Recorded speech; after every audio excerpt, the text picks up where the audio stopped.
We are in that change of the seasons, right? We post Thanksgiving. Now it's officially like all in on Christmas music. You can openly decorate and talk about it without being, ashamed or shunned by family members and loved ones.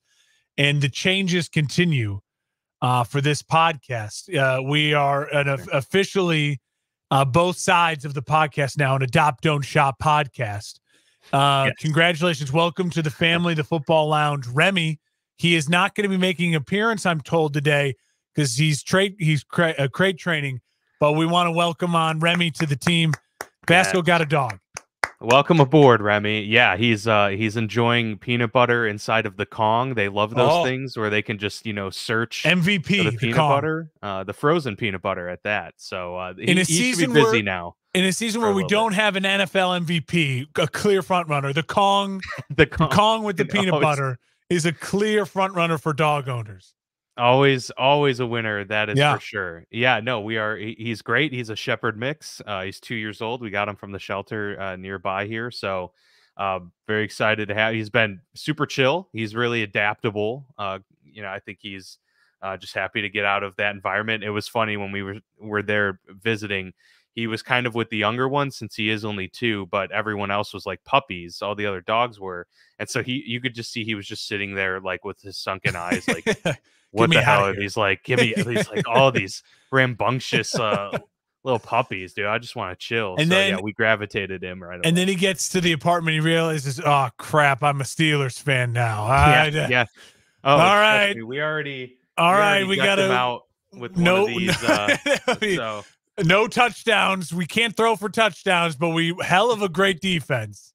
Defense. He doesn't seem to be much of a fetch lover, so I think he won't have to worry about seeing him the and ball Deontay in the Johnson, air during the Steelers Him and Deontay game. Johnson, they won't go for the loose ball. They hate he's not going to give up his body. Remy and Deontay Johnson, they just don't want to give up their body for the loose ball. That is perfect. That is great, man. That have to be his middle name, Remington Deontay Vasco. Moving forward, I love it.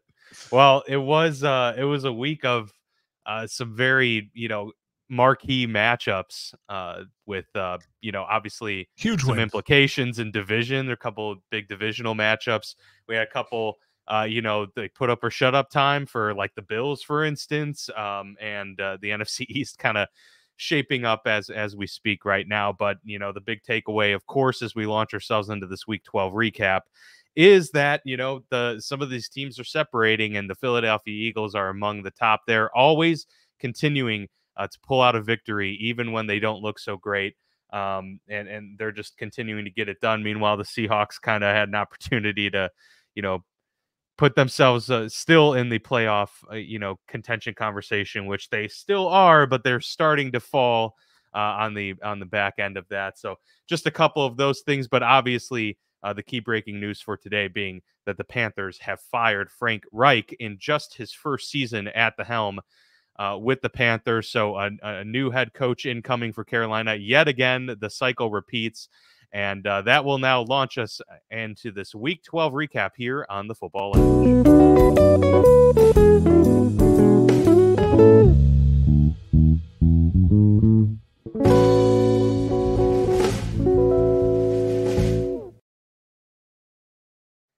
And cue the jazz music. That was, I'm assuming, the music that was playing in the elevator for Frank Reich as he was heading out of the building in Carolina. For the last time. But yeah, I think we should start with that news, Mark, since it was breaking and it was kind of the biggest move of the day so far.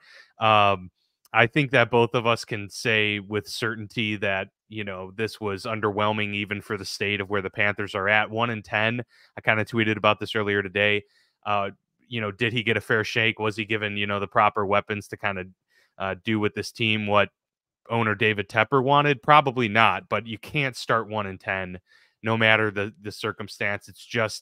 It's not, especially in the terrible NFC South. Like, you had the easiest division in football to start 1-10. That's just really brutal. Maybe he didn't get a fair shake, and maybe Frank Reich is a good coach. But as you pointed out in the pre-show, this is the second time in just a matter of 2 years that Frank Reich has been fired mid-season. So at a certain point too, you gotta, look inward and say, what could I have done better? But I think, Mark, overall, that he wasn't done um, any favors by the staff there, including the GM Scott Fitterer making that deal with the Bears, getting rid of a top playmaker that DJ Moore that Bryce Young could have used. So there's a lot of moving pieces here and a lot of blame to go around. But Frank Reich, of course, as the head coach, gets the axe here. Yeah, the Panthers have been a horrible, horrible organization over the last couple of years since David Tepper took over. It's been really fun on Twitter to see all the, the screenshots. This is from Ken Jack, who's great. He's with Barstool Sports. Since David Tepper took over as the owner, they spent a 3rd-round pick on Will Grier. Will Grier just was released from the Patriots practice squad. They signed Teddy Bridgewater to a $33 million guaranteed deal. They cut Cam Newton. They traded a 2nd, 4th, and a 6th for Sam Darnold. Remember that. A 2nd rounder, a 4th rounder, and a 6th rounder for Sam Darnold. Traded Teddy Bridgewater. I forgot a 2nd rounder was in there on that. For only a 6th-round pick. They picked up Darnold's $18 million option, 5th-year option. They signed Cam Newton back, spent a 3rd rounder on Matt Corral, who's been a no-show in the league, traded for Baker, cut Cam, drafted Young over Stroud, and Frank Reich out now after 11 games. So did you put they brought Cam back? Did you I say did. That? I said they brought Cam back. Yeah.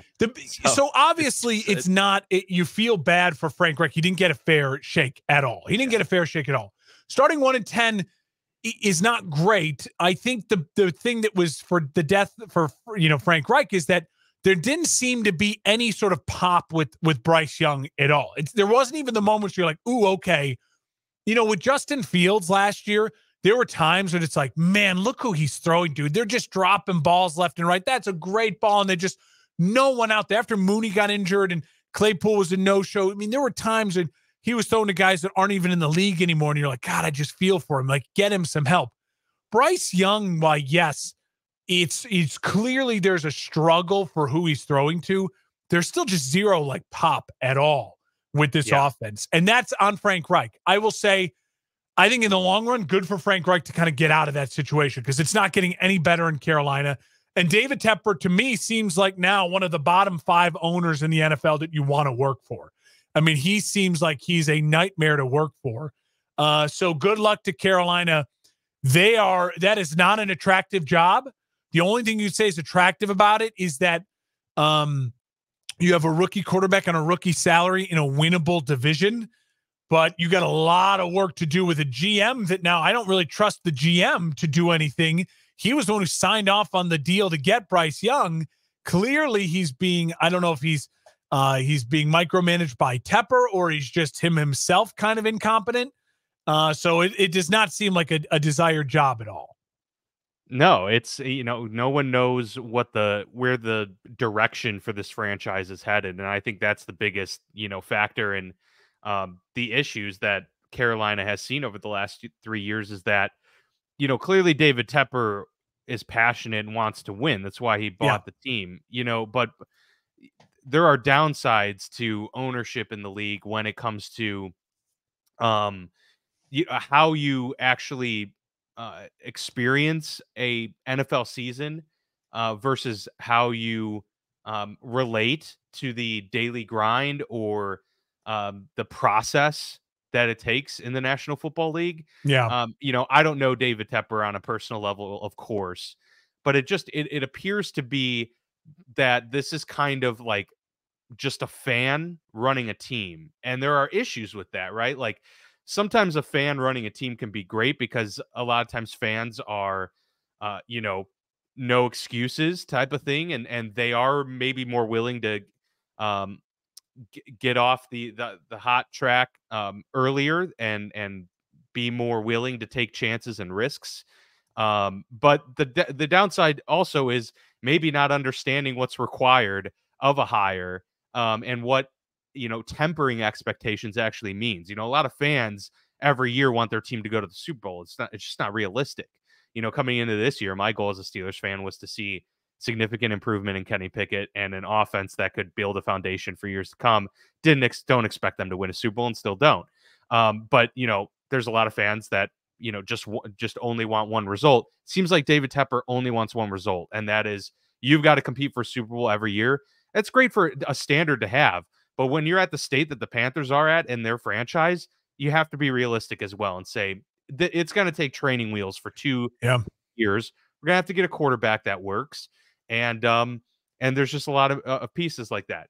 But to your point, Frank Reich wasn't getting the improvements out of Bryce Young that, most people wanted and expected. And Peter Schrager pointed this out on Good Morning Football this morning.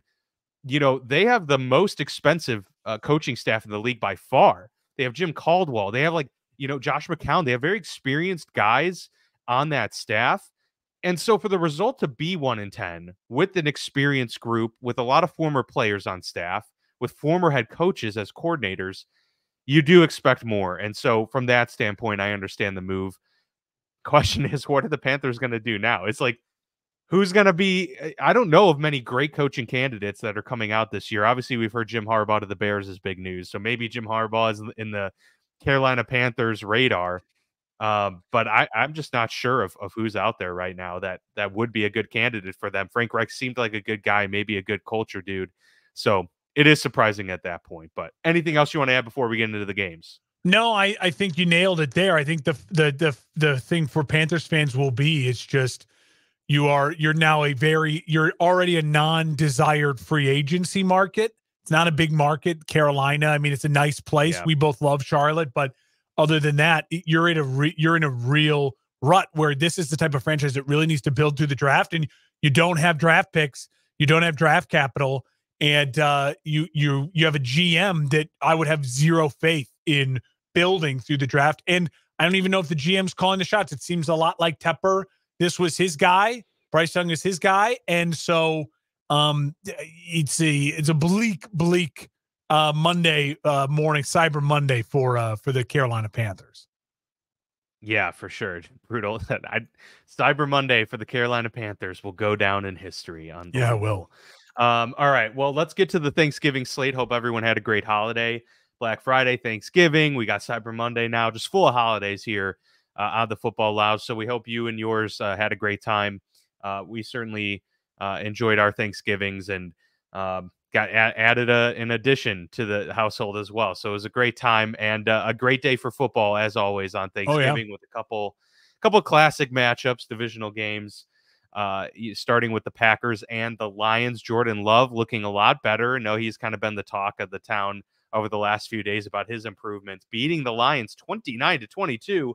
An unexpected outcome as the Lions fall to 8-3. They're still very much in firm place in the division, but obviously they were trying to potentially push for the 1 seed, which the Eagles keep moving that goalpost further and further now. So brutal loss for the Lions at home on Thanksgiving, which is a Detroit staple. Meanwhile, the Packers seeming to get more out of Jordan Love as the weeks go by. Their offense started to improve, and overall, the Detroit Lions, giving up a game that you really needed to win to keep pace there. But of course, we both think they'll be fine moving forward. But you got to take advantage when you can, and it's the Packers. I'm sure Detroit doesn't feel that there were any moral victories out of this loss. Yeah, I listen, for the Packers, this is what a sound organization does. They take a season that they should be rebuilding, and at one point in time we thought they were dead in the water. They've won 2 games in a row, and now they're right in it. To me, you look at the schedule, the Packers are very alive for the 7th seed in the NFC playoffs. Absolutely alive. And Jordan Love, 2 games in a row, playing good football, not turning the ball over. This also just seemed like one of those moments where it's like, guys, it's a reminder that divisional games are really hard to win. And coaches and organizations just know how to beat some organizations. This just felt like the world setting things right. The Packers still just beat the Bears and they beat the Lions. That's what they do. And for the Lions, they're hitting a little bit of a lull, right? They almost lost against the Bears. They come back with a fury in the last couple minutes, and then they just soundly get beat. Their offensive line, they just got beat up by the Packers defense, and the fumbles and the struggles for Jared Goff. I'm not panicking if I'm the Lions. Again, 10 wins probably wins you this division. And the Lions have the Saints, the Bears, Broncos, Vikings twice, Cowboys. I think they can get 2 wins out of that. I have a feeling they'll probably split with the Vikings, beat the Bears, most likely beat the Saints this weekend. 11 wins should still be very much in the cards for the Lions. I even like them more than the Cowboys, as you know. I still think this could be a 12-win football team. And I also think for Dan Campbell, his type of teams, facing a little adversity like this, probably a good thing. It just seems like they're the type of team that's going to rebound really strong from this and put on a great performance against the New Orleans Saints team that's struggling next week. And for the Packers, listen, everything's in front of them now. You probably lose against the Chiefs next week. That's fine. You get to that 7th loss of the season. The Packers are very capable, though, of still getting to 10 wins. This is a team that their schedule post that Chiefs game is extremely, extremely workable. And if you are the Packers fans right now, you want to see Jordan Love play this well down the stretch. I mean, post Chiefs, you have Giants, Bucks, Panthers, Vikings, Bears. Those are winnable games, every single one of them down the stretch for the Packers. So don't look now. The Packers, to me, if you had asked me this morning, the Packers are going to be a playoff team come the end of the year. Yeah, it's very, winnable and open in the NFC. And so, if they were in the AFC, I'd say there's no shot for the Green Bay Packers at this point. It's just too far, too late. But it's the NFC. They're one game out of 500. There is, an opening. And you just mentioned it. The schedule is certainly favorable to the Green Bay Packers. So if this isn't just like a flash in the pan type of deal, if this is some, sort of rhythm forming and momentum being gained, and especially with this offense, then there's problems to be had for their opponents moving forward, especially with the return of Jair Alexander and things like that. I mean, they're going to get better, and or Luke Musgrave, will be back later this year too. So we'll learn everything we need to know about the Packers versus the Chiefs next week. If they put up a fight and they battle close in that game, then they absolutely can. This is something that they're building on. This is for real. If they get blown out, then it might be one of those, all right, confidence killer. Then maybe they stumble down the stretch. We'll see. But right now, you got to feel good if you're a Packers fan with the Seahawks faltering and the 6 and 7 seeds kind of wide open in the NFC playoff race. The Cowboys, there's a lot to feel good about if you're a Dallas fan. They put a hurt on the Washington Commanders 45-10. So it's actually a game I thought would have been a potential upset alert. Just with, maybe Dallas getting a little bit too complacent with their performance the last several weeks. But it was anything but. Sam Howell and company looked overwhelmed by the Dallas defense. Dak Prescott had, potentially a career day. Tony Pollard got going. A lot of things were clicking for this Dallas offense and defense in this game with a 35-point win at home on Thanksgiving. Divisional game, improved to 8-3. So now they're right there with the Lions for that 2 seed. I will say this. We've mentioned it time and time again that we're not going to pick the Dallas Cowboys to make a Super Bowl until we see it, just because of everything year in and year out of them overperforming in the regular season, underperforming in the postseason. But I do think as these performances start to stack, I'm going to start to give them a little bit more and more, credit and, praise for how they've been performing and how Dak Prescott is starting to really work well within McCarthy's system. And they're, it was bumpy the first, month or so with this new system, with the departure of Kellen Moore. But I'm feeling more and more confident with the Dallas Cowboys, just the whole package together. Come playoff time, still might be a different story. But I'd imagine, as we'll talk about the Super Bowl plane later this week when we post it, I'd imagine this is a team that's continuing to be on the rise in your mind as well, but maybe not. I'm so glad you feel that way, because I feel so the opposite. Here's the thing. Okay. They lose to the Eagles 28-23 on the road. Then they beat up the Giants, Panthers, and Commanders in 3 really impressive big point wins, holding these teams, bad teams. They beat up the Commanders. Quickly about the Commanders. I think this is the point now. It was smart to fire Del Rio. I think they probably should have fired Riverboat Ron too, but I think he's a good dude, and people don't like to fire good people. Like, he's a genuinely good human being and a great football guy. I will say Sam Howell to me looks like he could play. I think the Commanders, they really found something in Sam Howell. I think he can be in that Dak Prescott, Jared Goff type of quarterback in the NFL. I really do think he can be. And again, that means, in my opinion, that's a quarterback that can make championship games or Super Bowls if you really build around them the right way. So I think he's very capable of that. But Cowboys, I think, get to 9 wins. You also mentioned them as a second seed. They're not going to host a playoff game because they're a wild card team. They're not going to catch the Eagles. So they're already at a disadvantage there, again, which goes into my Super Bowl plane and their ceiling. And here's my thing on the Cowboys. They host the Seahawks Thursday night this week. They will beat the Seahawks. The Seahawks are reeling right now. Cowboys defense will get after Geno, and they'll be able to put up points. It'll be a fun game, but I think the Cowboys will win. Then I think the Cowboys go on a 4-game losing streak. I think the Cowboys will end the season with 10 wins. They have 8 right now. They have 5. They have 6 games left. I think they will go 2-4 down the stretch. After the Seattle game, they host the Eagles. They lose. They go to Buffalo in the freezing cold. They lose. They go to Miami in the burning heat. They lose. They host the Lions. The Lions will be the better football team on that day. I believe the Lions win that game. And then they go to Washington, the Commanders. They beat the Commanders on the final day of the year, game of the year, to get to 10 wins. So that's I think plausible. That is plausible. But I don't want to. Now, obviously, that's just projecting. But I'm just telling you why I'm still not high on the Cowboys yet.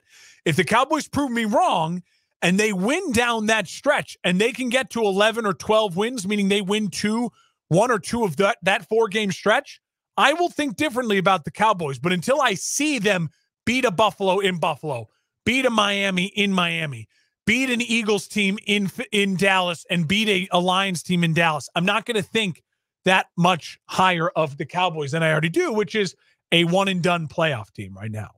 Yeah, I still think they are a one-and-done playoff team, but I feel like they're at a certain point, like, and I know that this is still following the script of Dallas blowing out bad teams. I think that they still haven't, beat everyone they've beaten and blown out are 500 or lower teams.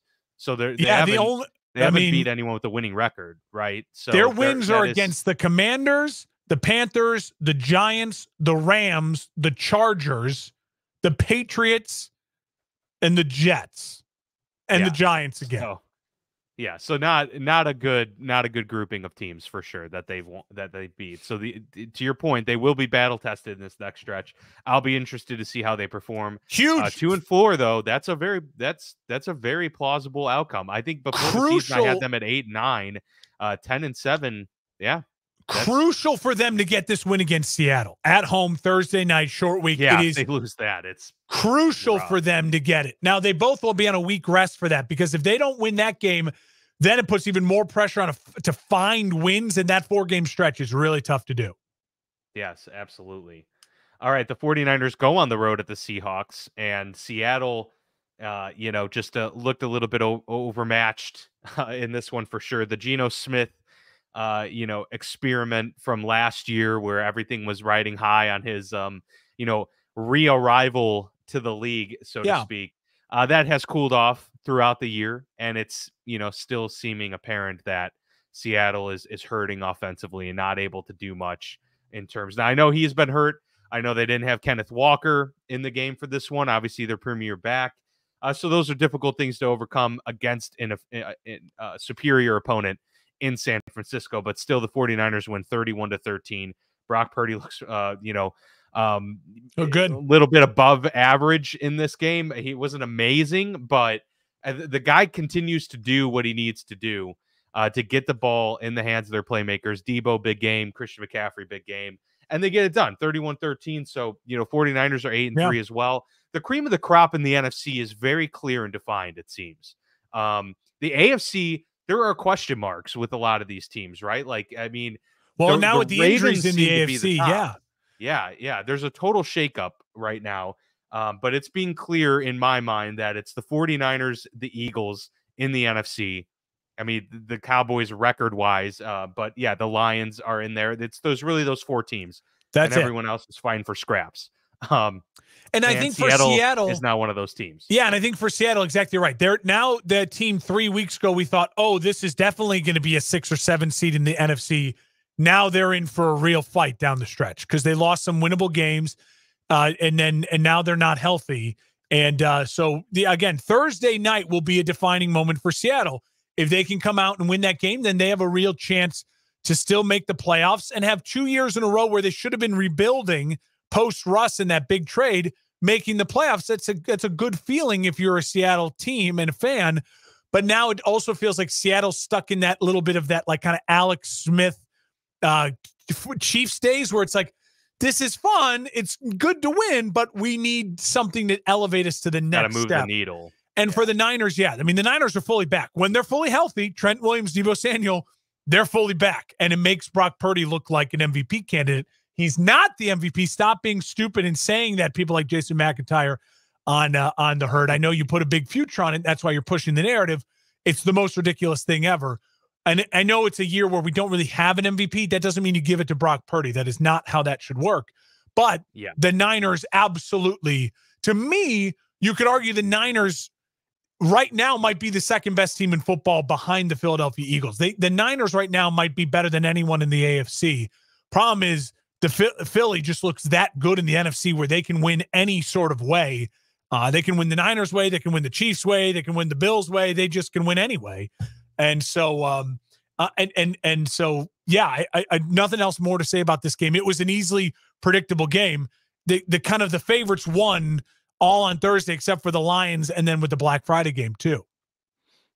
Yeah, absolutely. If there's an MVP to come out of San Francisco, in my view, it's Christian McCaffrey. He's been the thing that's like been a constant for them. Even when Brock's played poorly, Christian McCaffrey has come through time and time again.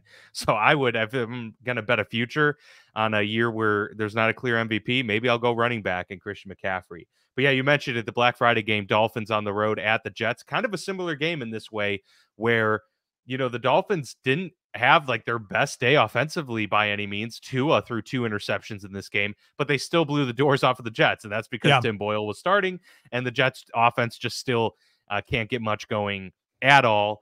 34-13, Miami wins. Kind of, in my view, is a good win for Miami, even though it was a predictable win for them.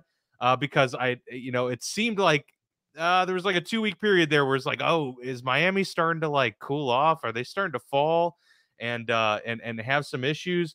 Devon Achane got hurt. They missed him for a little while, but no, this was a 34-point performance, despite having, losing the turnover battle there. 8-3. They're still very much, in the mix in the AFC, and they're looking good for the division crown right now. So Miami, you won the game you were supposed to. Meanwhile, I think it's officially over now for the Jets. I thought there was still, I didn't think there was hope for them, but I think this shuts the door on any chance for some like miracle comeback. Yeah, I want to make sure I put it out there from my perspective. I still believe in Robert Saleh should be the head coach of the Jets football team. His defense is playing exactly the way it needs to play. And they're a very good unit. He's great on his side of the ball. And it seems as though there's just a lot that goes on over his head that he's not in control of. That's not really fair to him. I would still give Saleh the chance. Also, the idea of firing Saleh and Hackett and all this and cleaning house, but then keeping Aaron Rodgers. When they brought in Aaron Rodgers, obviously no one predicted that they'd blow his Achilles, but this was a 2-year window. You're just going to keep this together. So I hope that they don't do anything crazy and stupid. I think that they should keep Saleh around and give this thing another chance. On the other side of it, for Miami's a legitimate threat for the 1 seed in the AFC, and not anyone's really talking about it right now. If you look at Miami's, we're talking about people's upcoming schedule, 8-3. They have the Commanders, they'll win that game. They have the Titans in Miami, they'll win that game. They have the Jets in Miami, they'll win that game. All of a sudden, they're 11-3. A game against the Cowboys, I predicted they'd win 12-3, and then it's Ravens-Bills. By that point in time, the Ravens and the Dolphins, that could be the 1 seed in the AFC.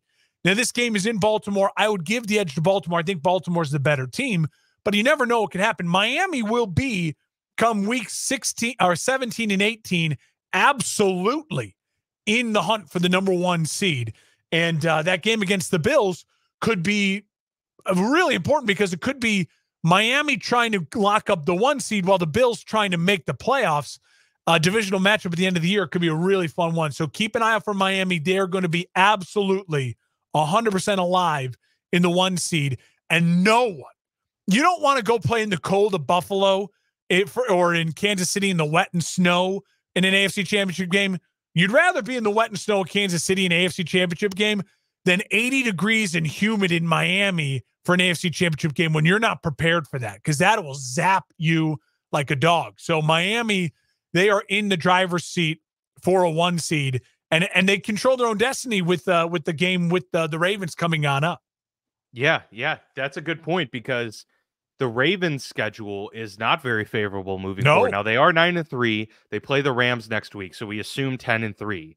But then it's at Jacksonville, certainly not a gimme. Tough game.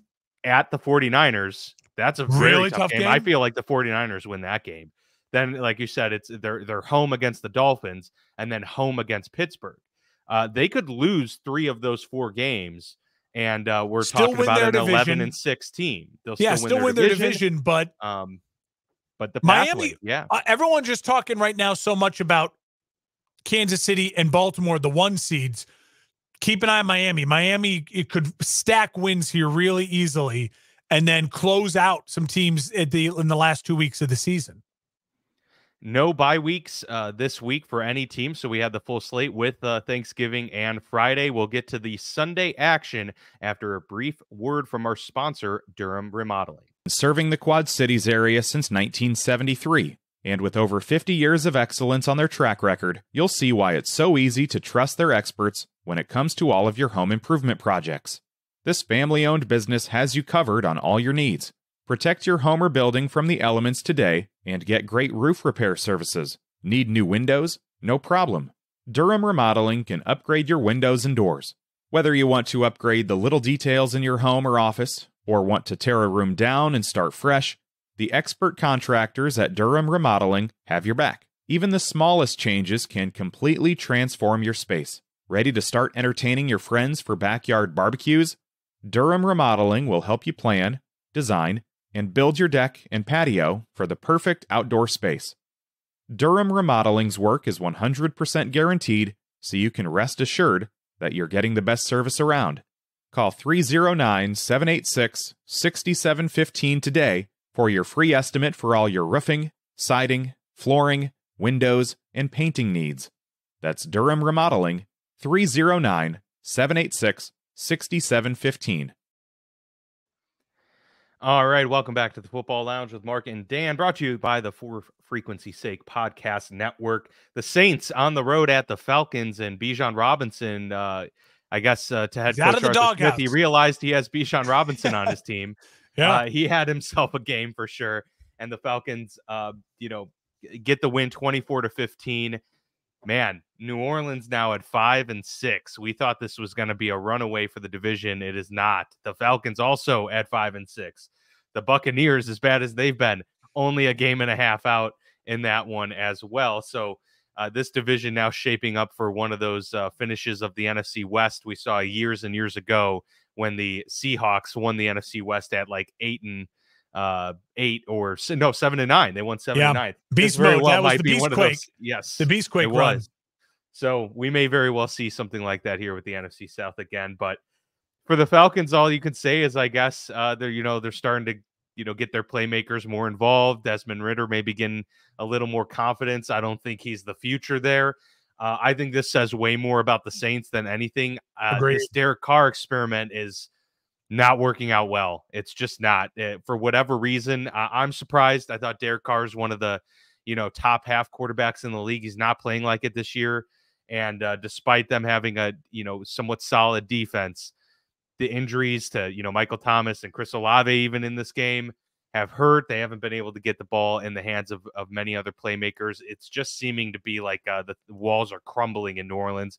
They may be headed for a full rebuild before we know it. Yeah, New Orleans, it's really concerning. You kind of went all in on this, like extending this window, and Dennis Allen doesn't seem to be the coach, and Derek Carr doesn't seem to be the quarterback that is capable with this offensive scheme to really just take advantage of it. Poor offensive line play overall too.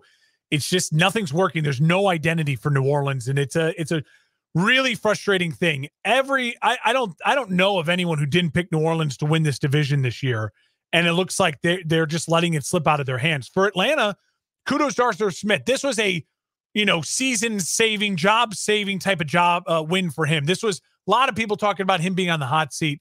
And I think he realized, all right, I got to empty the tank. I got to show you that I can use these guys while also showing that I need a quarterback. And I think that Atlanta is quickly going to become one of the most interesting teams in the offseason for who they go at. Do they get aggressive to try to trade up in the draft? They'd be a great trade partner to go from where they're at to number one. Because unlike Carolina last year, if they can just do it with picks, they have the talent.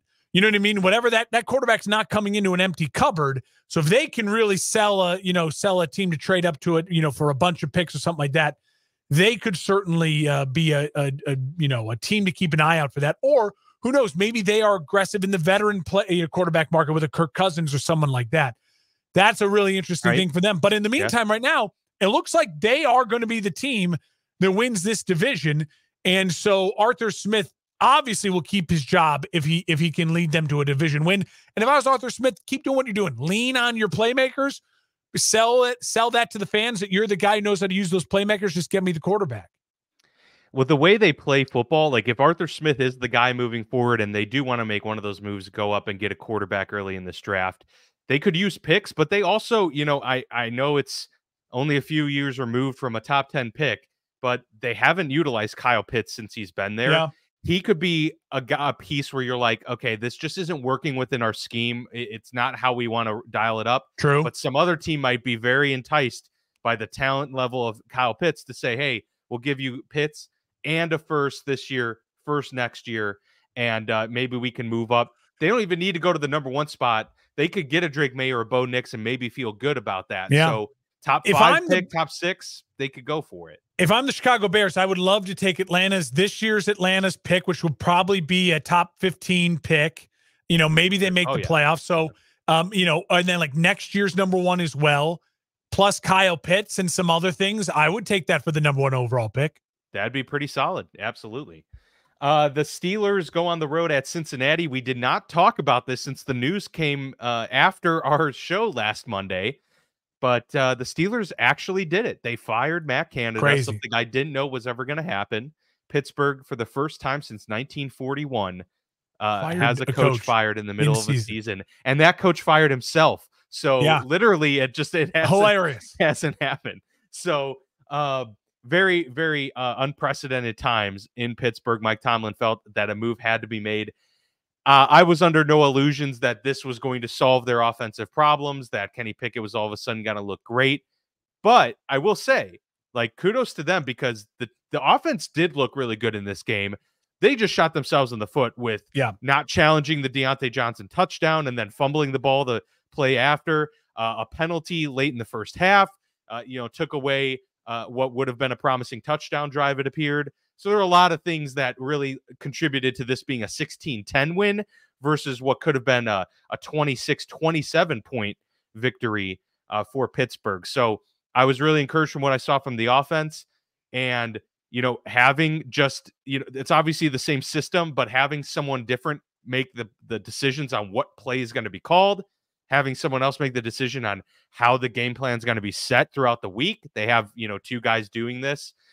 It clearly seemed to have worked for 1 week. Now, it was against the Bengals defense, so we're not going to read a whole lot into it. But the Pittsburgh Steelers played the most difficult slate of defenses the first half of the season. Now they're starting to get into the territory where they're going to have the easiest slate. It's open. So, look, the offense should start to look a lot better. That's what should be expected of this team. Kenny Pickett looked a lot more comfortable, and they took shots down the middle of the field. Pat Freiermuth, hello, welcome to the league this year, because he had 9 catches all season. He had 9 in this game. A lot of things looking good for Pittsburgh. Meanwhile, the Bengals, it is over. It's they're not good enough roster wise to make a push. They should go into the tank, get as high of a pick as you can to help this roster, because this is just a lost year, and that's okay. We talked about it. I will say I was pleasantly surprised with the Steelers' offensive output as well. They finally got over 400 yards. That alone should just feel Which isn't good. That funny that it was the first game after, since Matt Canada got fired. I didn't even expect that was going to happen, but literally the first game after he leaves, and they finally break the streak, which was the second longest streak without hitting 400 yards in the last 30 years. It's a weird thing. I mean, you're just bound for it to happen one game, and it finally did for them as soon as they got rid of Matt Canada. listen, this wasn't just a one game and now we make the decision on Kenny Pickett, the offense. He's got the rest of the season to play it on out. And you're right. Luckily, he's got some defenses where he can pad some stats. Cardinals next week, they host them. They should blow out the Cardinals, get to 8 wins. Host the Patriots the week after that, blow out the Patriots, get to 9 wins. Then they have a really big game at the Colts. They should be able to win that game. Then they host the Bengals. They can win that game. This is a Steelers team that should get to 10 wins and to make themselves into the 6 or 7 seed. The thing will be, how do we feel about Kenny Pickett? What does he do down the stretch? And then what does he do once they make the playoffs? Can he surprise us a little bit? He'll be the starting quarterback for this team next year, no matter what. You give that quarterback when you draft a first rounder that 3rd year, because you don't have to make the decision on them yet until the end of that 3rd year, whether you're picking up that 5th year or not. So he has got some time, but this is an important stretch for them to. It is. For them to feel really good and confident about him going into next year. So all eyes are on Kenny Pickett in Pittsburgh here. No question. It's going to be a do or die kind of stretch here for him. And obviously, to your point, he will get next year. So if he does somehow make a massive leap in year 3, then it'll be a different conversation. But for right now, for where it stands, for the feeling in the locker room, the ability to get free agents who want to come and play for and with Kenny Pickett, this is an important stretch, and maybe he can help turn some heads and, buck the narrative a little bit that has been out there. Looked a lot better. They took steps. Now they just need to stack, because they are in a position right now to be able to do it. With the Browns losing, they have moved up to the 5 seed, I believe. They definitely leapfrogged Cleveland. So yeah, start stacking. They've got a favorable schedule. They end it with the Seahawks and Ravens. With the way the Seahawks are playing, that doesn't look so great. Probably going to lose to the Ravens, I would imagine. That's just how these divisional games shake out. They already beat them once. They'll probably lose the second time around. But yeah, 10 wins, maybe even 11 is in range for Pittsburgh, and that would do wonders. But yeah, once again, they're kind of like the Cowboys. Obviously, they're playing completely different types of football, but floor like the is Cowboys, high, but you don't the have ceiling confidence. Still feels low. Yeah, but Kenny can change that. Kenny can change that by playing well down the stretch. Deontay Johnson does need to, just a little effort, get a gut check, right? Yeah, he was even asked about that, and he said something in like, "I'm just doing what I do." Was that what does that mean? Tomlin, for as great as a coach as he is, and it's such a scary dude. You wonder why he gives guys rope. I think at times though he has to. I would like to see him taking some rope on some guys, because that's the type of stuff that culturally you'd like to see Tomlin lock that shit up. Yeah, I mean, and if you don't know what we're talking about, just search it online. Deontay Johnson fumble play, he just quit on the play when he wasn't paying attention, and that's what's really frustrating. Is he was checked out of the play because it wasn't called for him or something. And by not being involved, he missed an opportunity to get a live ball and then just totally didn't care and was very, very checked out. It was the play after he, dropped the touchdown, even though it probably should have been challenged. It would have been a touchdown because he got the third foot down, then dropped the football. He was probably pissed that they didn't challenge it, probably mad that he, didn't make it an easier call. And that's the very next play, and a fumble happens, and he could have been maybe in the area to fall on it, and at the very least tackle the guy. Didn't do any of it, just kind of walked off. And that's not what you like to see from any of your players, especially one of your supposed leaders on offense.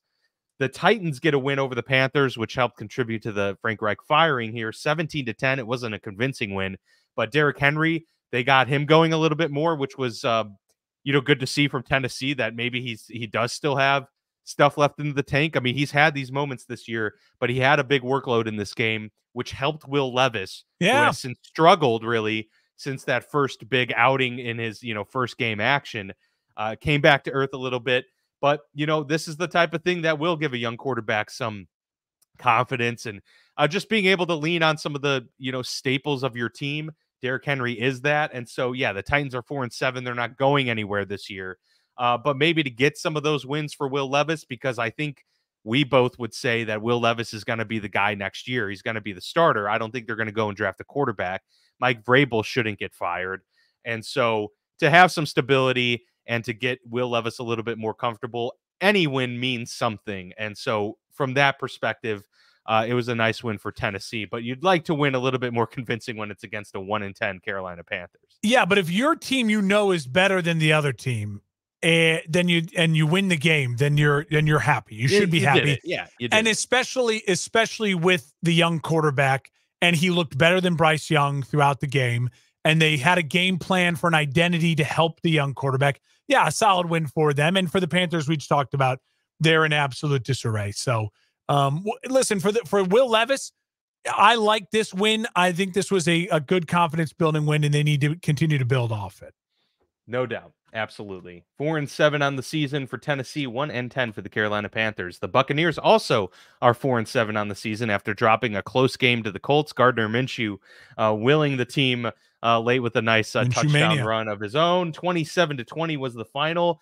Indy now putting themselves in the conversation, maybe not necessarily for the South, although that certainly could happen if the Jaguars start to fall off, but at least maybe, potentially a wild card spot come season's end. They are 6-5 right now, looking good, starting to get some mojo going. Gardner Minshew didn't toss a touchdown this game, but didn't have to. And, all signs are pointing to Indianapolis starting to gain a little bit of momentum when it matters most.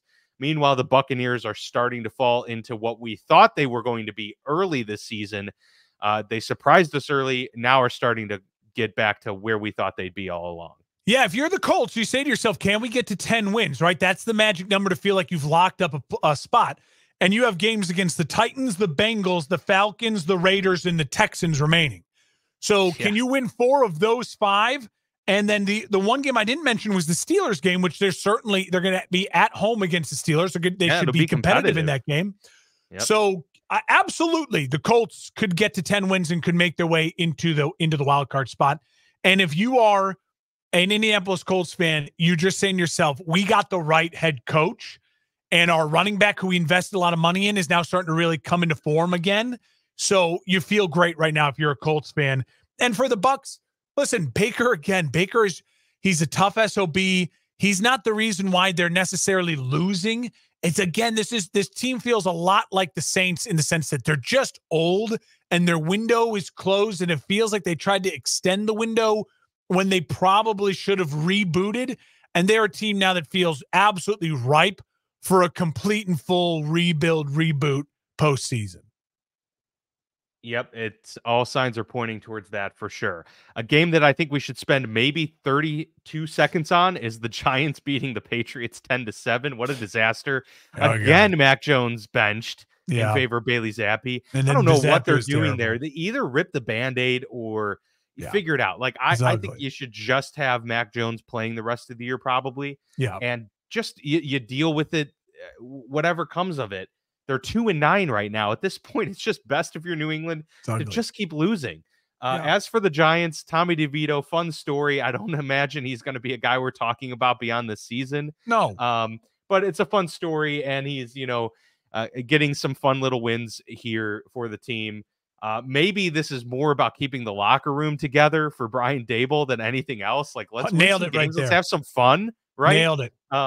Because the last thing you want to do is have all of this money in Daniel Jones and feel like, if you're another member of this team, one of the leaders, feel like we're not going anywhere for the next 3 years if we're committed. At least now he's not playing. You're feeling good about winning, and maybe this will give guys a breather and a reset and say, okay, maybe the team will look another direction next year at the quarterback position. No, yeah, you nailed it with the Giants. It's about not losing the locker room and understanding that your head coach is the right head coach for your football team going forward, which we believed always it was. It just looked so bad at times with Daniel Jones this year that you started to maybe question it. But what he's doing with Tommy DeVito once again shows you Brian Daboll is the right guy.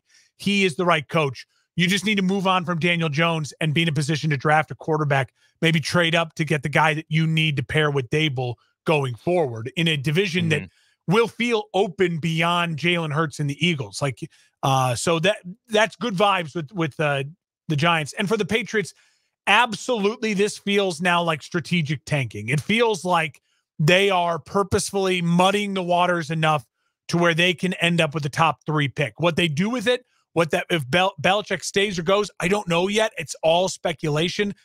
And so, but it feels overall like this is strategic bad football from the New England Patriots. Yeah, it's just it's not good. Things are not going well for New England. Jacksonville gets a big win on the road Huge win. at the Houston Texans. Something we didn't think would be, a sentence uttered before the season. What a big win for Jacksonville over Houston, but it was. Houston obviously been surging with CJ Stroud and company, a good team there. And for the second straight week, Trevor Lawrence has looked really good running this offense and starting to take this offense on his shoulders. Instead of letting the defense and some random big plays be the dictator. Instead, Lawrence with 364 yards. He had, rushing touchdown in this one through the air as well, and kind of got his team into victory mode late in this game. Of course, one of the highlights at the very end was Matt Amendola missing a 58-yarder that would have tied it and sent it to overtime. But Matt Amendola, I believe, has not made a 50-plus yarder in his career yet. So he may not be a kicker next year moving forward. But yeah, tough break for the Texans. They're still 6-5, so they're still okay, well above schedule regardless. Yeah. This is a win season for them, even if they lose out.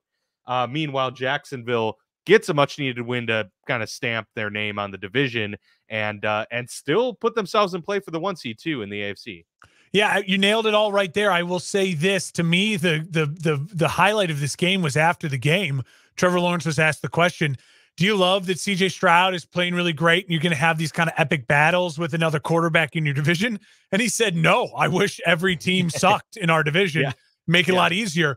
But in doing so, he laughed and complimented CJ. CJ's been incredible. And even then, as great as Trevor Lawrence was, and he got his team to that point to win the game, CJ Stroud got his team into a spot to try to kick a field goal to send it to overtime at home against a way more talented Jacksonville team right now.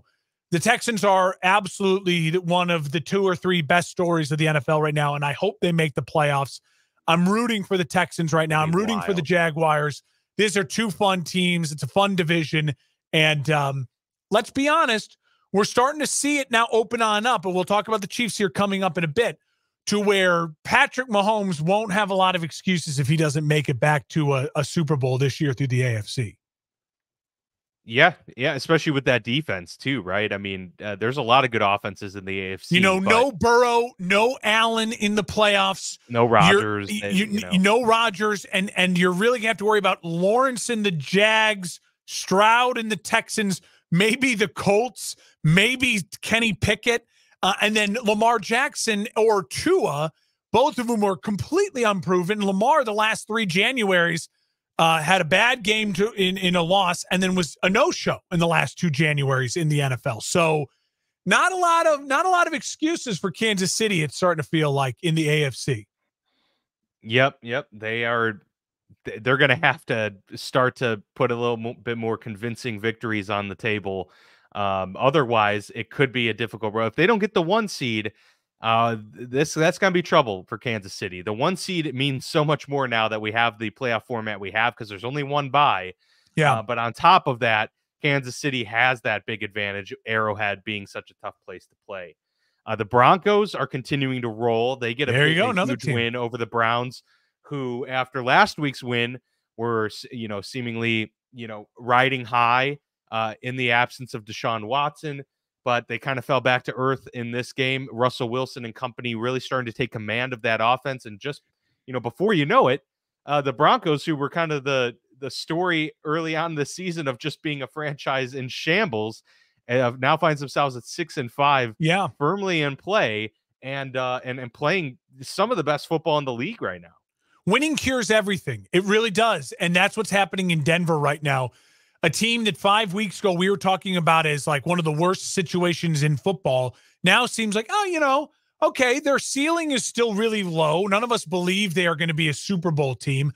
But with where they've been and where they were going, it seemed like, gosh, this is an incredible turnaround for them. So congrats to the Broncos for turning it around. Russell's playing really, really solid football. They seem to be playing a more physical brand of football. Seems like ever since they didn't sell everything at the trade deadline, that they just got people to buy in, and the team is really buying into Sean Payton's messaging as well, which is great.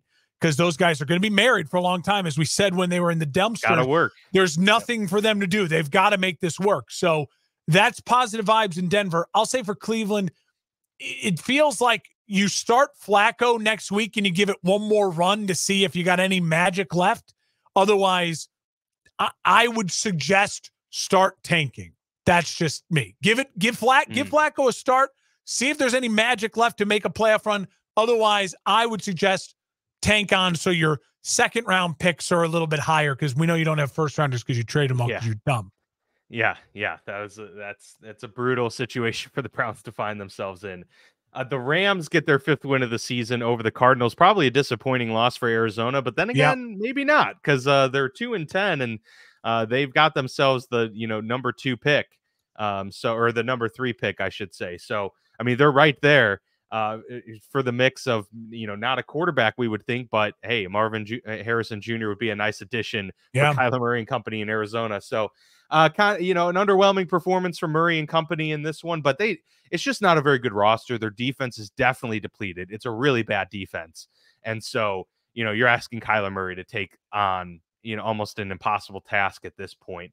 But yeah, not too much takeaway here. The Rams get the win. They're kind of, evening things out a little bit in the NFC West, but neither team is going to the playoffs this year. And so there's really not much to say. Well, for the Rams, this was their kind of last stand. If they lost this game, their season's dead. Matt Stafford looked alive in this game. He looked like a guy who was willing to say, all right, let's make a Custer's last stand. So keep an eye on the Rams. Again, 7 seed is open in the NFC. Keep an eye on them. But yeah, for the Cardinals, the biggest thing is if you're a fan of the Cardinals, how is Murray playing? Is he playing well enough? Do you feel like you're still going to commit to him, or does it just matter where you end up in the draft, because you don't want to trade picks to move up, and if your guy's already off the board? So the Cardinals are still going to be a very interesting watch here down the stretch, as far as if you're a fan of it going. Similar again to the Bears, just what do you do? Where do you like your guy versus the potential? And it doesn't seem as though they're going to move on from Gannon, the coach. So I think that's going to play into the decision that the Cardinals will make. If they move on from Gannon, then it feels like, okay, now we're going to move on from Kyler. Now we're going to fresh start. Everyone's on the same page. If they stick with Gannon, I'm starting to feel more and more like Kyler is the guy, and they're just going to try to get as much talent around him as possible. Yeah, and they need a lot. So that would be a welcome sight for them. And they have the Texans, pick. So the Cardinals can easily in line for 2 first rounders. Yeah, they could really improve themselves very early on. And we saw it with Houston. Two first round picks last year was able to change the tide of the franchise. The Chiefs go on the road at the Raiders, and this one looked ugly and down not 14-0 good for Kansas City. Very early on in this game, you're like, whoa, are the Raiders actually going to beat Kansas City? The Chiefs finally leaned into the run much more in the second half, and Isaiah Pacheco, next to Travis Kelce and Patrick Mahomes, of course, is the 3rd best playmaker on this team right now, especially offensively. They still have issues with the receiving core. That doesn't seem to be fixing itself anytime soon. So really leaning into the run game, which is built for January, might be the best move here for the Chiefs. Obviously, it worked in this game. They're able to win 31-17 pretty convincingly with that, late second half, fourth quarter push. And I just think that the formula is going to have to change a little bit for Kansas City, and that's okay because they have Andy Reid, who can adjust and make these types of moves that win football games, and they still have the best quarterback in football to weather the storm as well. But yeah, let's lean into Isaiah Pacheco a little bit more. Let's win the physical battle more than we have maybe in years past. It's a recipe that's going to be working for them down the stretch. The Raiders, to me, once again showed they should absolutely sign Antonio Pierce, get the deal done, make him your head coach, and then they should absolutely be one of the 2 or 3 most aggressive teams like Atlanta for trading up and getting themselves a franchise quarterback, because they are just at such a disadvantage in that division with Russ, with Herbert, and with Mahomes. You've got to go get the guy. I mean, like, number one overall. Well, they can at least find out down the stretch here if Aiden O'Connell has something in him. So far it hasn't been great, but I thought he played pretty well yesterday. Yeah, he played okay. No, and I'm not, but again, he's not the guy. They are stuck. They're in a division where everyone else has the guy, and their guys are all top 10 quarterbacks. So you've got to do something. Like, you've got to do something. And so with how well the Pierce has the rest of the roster playing, that's the real missing piece right now. So can they go get that? And for the Chiefs, you scored in the second half. Kudos. That's awesome. Great job. That's important. And I'll say this for the Chiefs, like I mentioned earlier. You are now going to look at this window, if you're the Kansas City Chiefs fans, and you do not make the Super Bowl, if you're the Chiefs, and you're going to be pissed at yourself, Chiefs fans. You have the best defense of Mahomes' career, best defense of his career. You're probably not going to get a defense this good again in his career. I know it's young, and you'll argue it'll be around, but the way defenses work, they ebb and they flow, good years, bad years, you have turnover luck, all those things. Don't waste this defense, especially there's no Joey Burrow. The bad man is gone. Josh Allen looks like he's going to miss the playoffs. No excuses. This is going to be Mahomes and a bunch of okay average quarterbacks in the playoffs besides Lamar. It's going to be Mahomes and Lamar. And you should get home field over Lamar. Don't let the Dolphins get it. So this is a crucial run. On the flip side of this, I will say, if you're any of these other teams, if you are a Ravens, a Miami, insert a team here in the AFC and you want to make a Jaguars and you want to make a Super Bowl, this is the time. No Burrow, no Allen to compete against. You have to strike while the kettle's hot. Strike while the opening has happened. Strike while the kettle's hot. Well, Mahomes doesn't have receivers besides Rice. Rice is coming on, but he's still a rookie. He made a couple catches. That one sideline grab, two-handed grab, feet down late in the game. He's got stuff. He has stuff. He reminds me a little bit of Devontae Adams, like a smaller, almost like a Debo. Brandon Ayuk maybe is the better comparison. He's a player. He's a player. I don't know if he's a true number one. He'd be a great number two. So it's an interesting feeling in Chiefs Kingdom. But hey, you scored in the second half. Matt Nagy. That's all I'm gonna say. Hey, man. I just want to know what happened with Justin Ross, because I was really excited with the prospects of him. He was so electric at Clemson, and obviously he had the injuries. There were a lot of concerns with that, but then he's seen the field a handful of times, and he's made some pretty awesome, spectacular catches. There must be something going on where he's just not winning the battle. He's not winning the battle. There's got to be a trust issue, because Mahomes is the type of offense where he trusts guys. And that offense is about you being in the right space at the right time, because I'm going to no look, I'm going to throw to spots. So it's got to be a trust issue. Yeah. The Bills at the Eagles, what a game this was. It lived up to the billing, but the Eagles, it was a nail biter throughout. And obviously, late in this game, the Eagles somehow get themselves to, field goal territory. Well, really, it was back and forth, fourth quarter, right? And they take the lead, and then Josh Allen pulls out the heroics, gets them the lead back late in this game, but then Jalen Hurts drives them. Jacob Elliott hits, a 59-yard field goal to send them into overtime. Just a massive kick, an incredible job by Jake Elliott to get that one through. Sends them into overtime. The Bills, seemingly a miscommunication between Josh Allen and Gabe Davis, because the touchdown was there, but he just threw it to a spot that he thought Gabe Davis was going to go, and Gabe Davis turned the other way. That proved to be brutal, because Tyler Bass hit a field goal, and then all the Eagles needed was a touchdown. Jalen Hurts runs it in at the end. They get the victory. They improve to 10-1, and man, the Bills really could have used that win. They're 6-6 now on the season, Mark. And I mean, they're going to have to go 4-1 to give themselves really a chance here down the stretch of making the playoffs. And that is a tough spot to be for Buffalo. Talk about a gut-wrenching loss for a team where they could have beat the best team in the league, and just like that, instead they're 6-6 and really facing a terribly uphill battle for the playoffs. So my thoughts on the Eagles. I've had them number one in my power rankings for basically the whole season. I love the Eagles. I love they can beat you in so many different ways. I love their veteran savvy. I love their playmakers. I love Jalen Hurts. He is such a unique weapon. He's not 100% healthy, but he's balling out. I mean, those throws, that end zone touchdown throw to the spot where his receiver could get it in the bad weather. He's such a leader on and off the field. The Eagles, to me, are the team to beat in the NFL right now, and I don't think it's that close. I love Philly right now. On the flip side, I just want to say this about Buffalo. You score 31 points on the road against the number one team in football, and your defensive head coach can't win that game? Yeah, I mean, Sean McDermott has to be on the hot seat. And I think he's an overall, decent head coach. He'll probably get another chance in the NFL, but you have to own that. Points you have to own that on the road with your new offensive coordinator against the best team in football, and you don't win that game. Yep.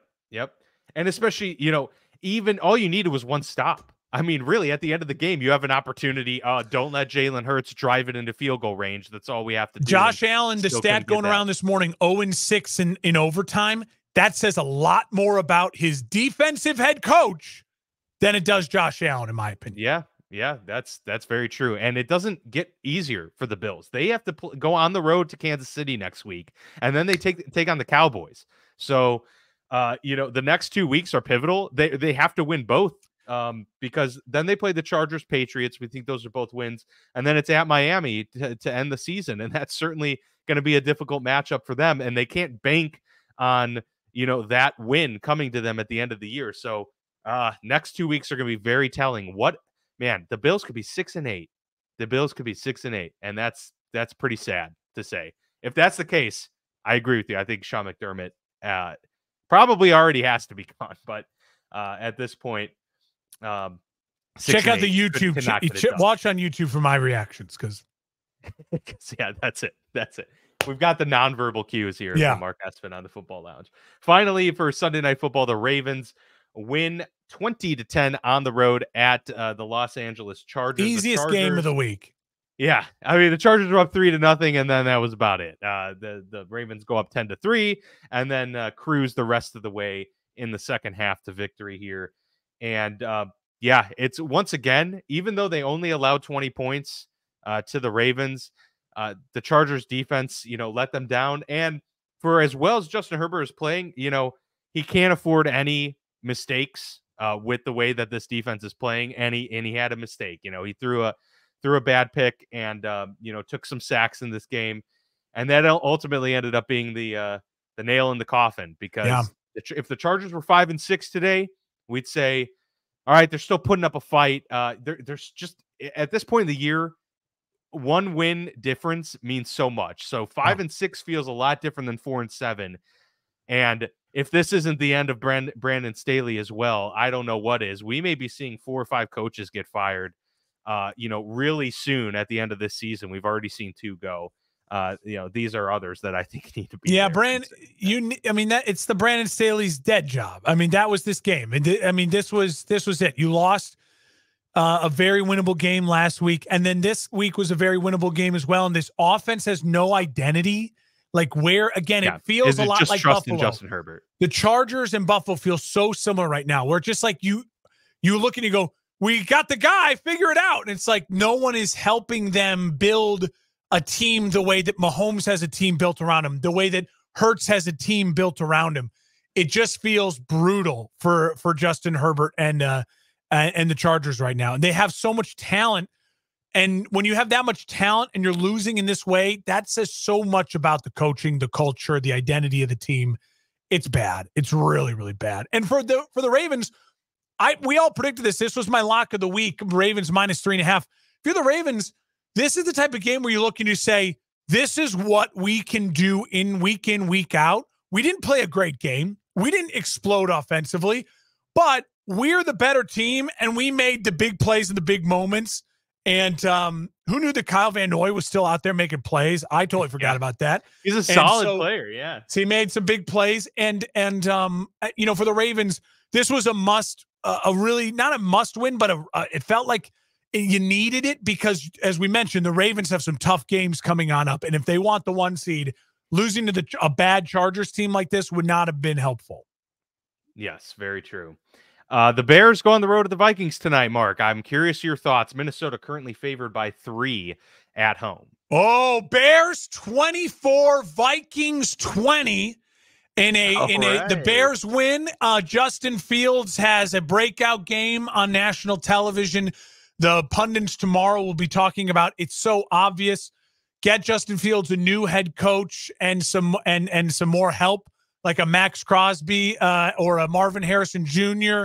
And this kid will really explode. I feel great about the Bears in this game. They've already seen the Vikings pressure and the Vikings intense defensive, aggressive nature once this year. I think they'll be more prepared for what the Vikings will want to do.